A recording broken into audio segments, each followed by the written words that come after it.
चुनाव में पार्टियां फाइट करती हैं इलेक्शंस, और जो अंपायर हैं एक तरह से वो हैं इलेक्शन कमीशन।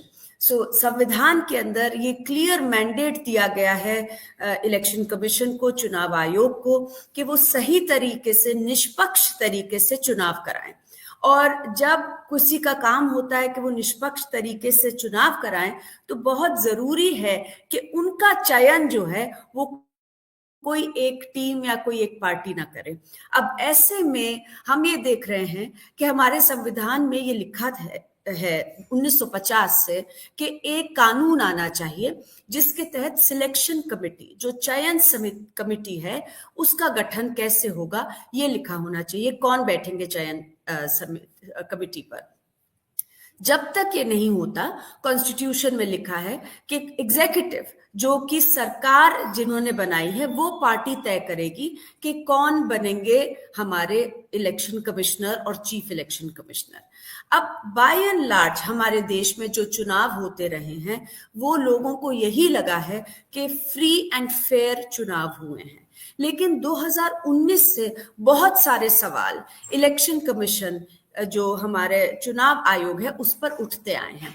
सवाल बहुत ही गंभीर हैं, क्योंकि सवालों में सबसे बड़ी मुद्दा यह है कि जब ऑपोजिशन के खिलाफ कोई भी शिकायत आती है इलेक्शन कमीशन में, उस पर तो तुरंत काम होता है, लेकिन जब रूलिंग पार्टी के खिलाफ आती है तो उस पर काम नहीं होता।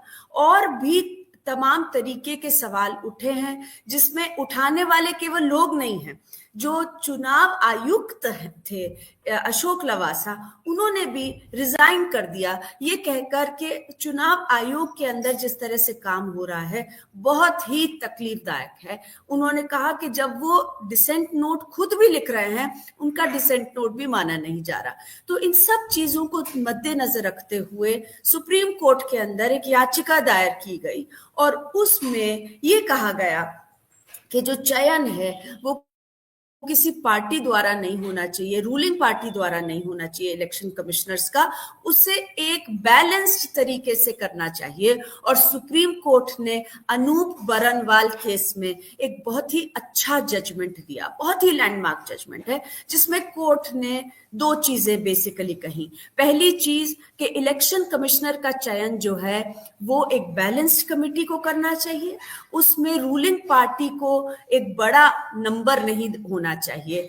और दूसरी बात जो कही गई वो ये थी कि जब तक ऐसी कानून नहीं बनता और इलेक्शन कमिश्नर की नियुक्तियां जो हैं सही तरीके से करने के लिए कानून नहीं बनता, तब तक प्रधानमंत्री, लीडर ऑफ ऑपोजिशन और चीफ जस्टिस ऑफ इंडिया को चयन करना चाहिए।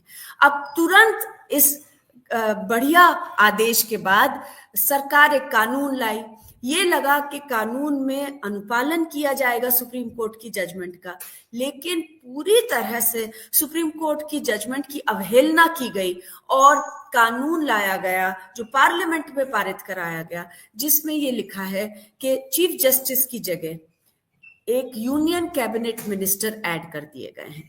तो अब 3 लोग की कमेटी जो है वो नियुक्ति कर रही है, प्रधानमंत्री, एक यूनियन कैबिनेट मिनिस्टर और लीडर ऑफ ऑपोजिशन। तो 3 वोट हैं to select the election commissioners, और उन 3 वोट में से 2 सरकार यानी कि जो पार्टी पावर में है उनकी है, और एक जो है ऑपोजिशन की है। तो 2:1 का रेशियो है, जिसे चाहे रूलिंग पार्टी बना सकती है चीफ इलेक्शन कमिश्नर और इलेक्शन कमिश्नर। ये तो देखिए जो सुप्रीम कोर्ट ने कहा उसकी पूरी तरह से अवहेलना हो गई। तो बहुत जरूरी है कि जो अंपायर हैं, जो कि इलेक्शन कमीशन है हमारे, उसमें लोगों का भरोसा हो। और ये मुझे लगता है कि पूरी तरह से अवॉइड हो सकता था और होना चाहिए था अगर सुप्रीम कोर्ट अपना काम समय से करता।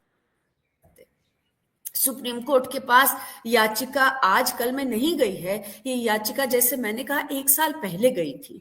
तो अगर राजीव कुमार जी ये बात कह रहे हैं कि इससे समय से सुनना चाहिए, ऐसी सी याचिकाओं को ऐसे समय पे नहीं सुनना चाहिए जब चुनाव आ रहे हों, उससे किसी को हम में से कोई ऐसा नहीं कहेंगे कि ये गलत बात है।